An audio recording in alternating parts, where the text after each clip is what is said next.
There's a strange moment that happens when your life's on the line, but you're not the one panicking. It happened to me not long ago. I was walking down the road in broad daylight, live streaming like I always do, when a man pulled a gun on me. He fired warning shots into the air. I could see the fear in his posture, the need to control the situation, the crack of his logic. But in the moment, something kicked in. Not fight or flight, something quieter, something older. I shut the stream off calmly. I gave him just enough of what he needed to feel in control without giving away my power, and I walked away. But that's not the part I want you to remember. What happened after is what really matters. Because the very next thought in my head wasn't about me. It was about you, my audience. I knew the stream had cut. I knew people were going to be worried, panicked, maybe even traumatized. And I was still trembling on the inside. But I held the line. I checked in. I stabilized the feed, not for views, but for you. That's what it means to carry the quiet burden, to be the person people turn to. Not because you asked for it, but because you're the only one not spinning. People think the strong are loud. They think we dominate rooms or command attention. That's not the real strength. Real strength is walking through chaos and making others feel safer just by being there. But here's the truth nobody talks about. Being unbreakable comes with a cost. It means you carry your own fear and everyone else's. You don't get to fall apart when they need you standing. You don't get to scream, to panic, or to run. You become the gravity, and gravity doesn't get a day off. The real strength isn't a roar, it's rhythm. It's not how hard you hit the table, it's how steady you keep your voice when the whole room starts shaking. Most people think strength is about being aggressive, loud, in control. But what I've learned over time is that the ones who posture the most are usually the weakest in the room. They're scared, so they try and control the environment because they can't control themselves. Even the best of us can fall into that trap sometimes. But when you've been through enough fire, you start to move differently. I've been through more adrenaline spikes than most people will ever experience. And over time, I had to learn how not to black out, how not to let it own me. That didn't come from luck, it came from training, mental training. And not the kind you get from motivational videos or therapy appointments. I mean real mental conditioning, the kind I laid out in video 3, where you reshape how you assign meaning to events, where you learn to treat everything as neutral unless you choose otherwise. I've said it before, the situation is neutral. My reaction is the only thing that defines it. That's not a quote, it's a law. And when you've lived by it, panic doesn't own you anymore. So when someone pulls a gun on me, I'm not thinking I'm going to panic. I'm scanning, calculating, breathing. I'm running multiple outcomes in my head and picking the one that gives me the highest chance of survival without sacrificing dignity or triggering more chaos. That's not bravery. That's what happens when you've trained your thoughts to stay detached from emotion. Stillness is not silence, it's control. If you're serious about rebuilding your mindset after survival, especially if you're the one people lean on, download the Mental Triage Blueprint. It's the first link in the description. I built it for people like you, people who don't want to just survive, but function. Because when panic shows up, strength doesn't posture, it thinks, it breathes. It doesn't assign emotion to the event. It reads it for what it is and acts accordingly. You don't have to call yourself a leader. If you're stable, really stable, people will orbit you on their own. That's the law of gravitation. It's not about charisma. It's not about commanding respect.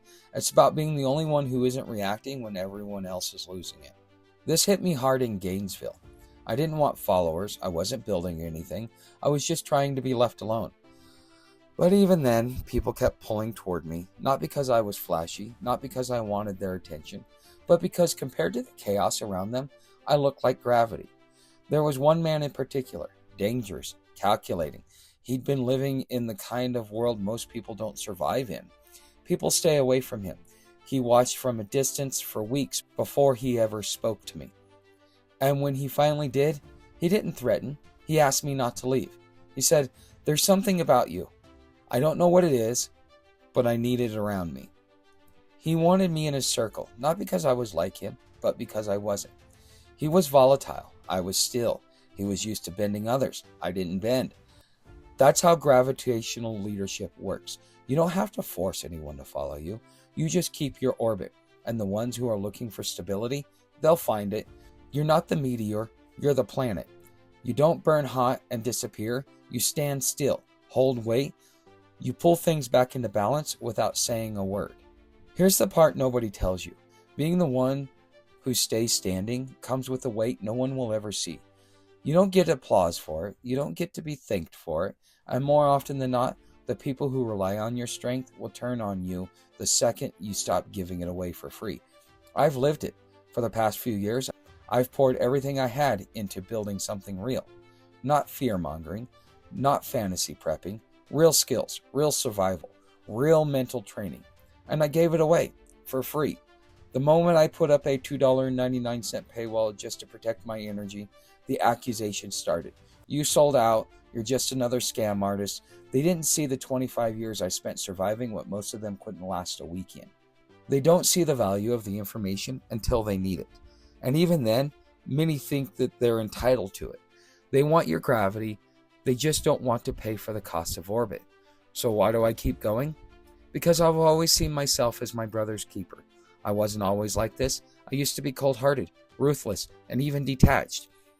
If it weren't for one man's teachings, I'd still be that way, sitting back with a Coke, watching the world burn, and laughing at it while it did.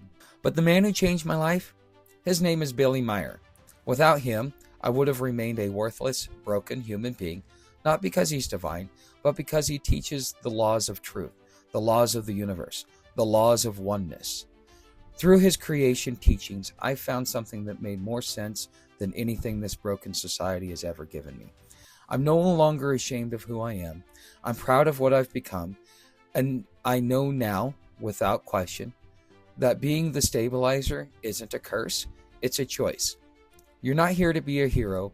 You're not here to save the day or fix the world. What you're here to be is gravity. Not the loudest, not the flashiest, not the one with all the answers. You're here to hold your orbit while others spin out. That doesn't mean you won't feel pain. It doesn't mean you won't want to quit. It means you've chosen to build something inward so steady, so grounded, that others stabilize around it. That's what I've built in myself. I've trained my thoughts, I've rebuilt my values, and I've chosen to carry myself like a man of steel and velvet. Steel means principle, velvet means empathy. And that's what this world needs now. Not control, but clarity. Not dominance, but depth. So if you're always the strong one, if you're burning out, step back and ask yourself, are you helping or are you hemorrhaging? Because if they can't give back, if they can't even say thank you, you might be in the wrong orbit.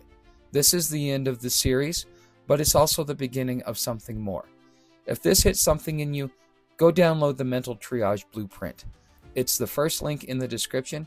It's not just a checklist, it's a wake-up call. A way to protect your energy, sharpen your filters, and keep yourself standing even when no one else is.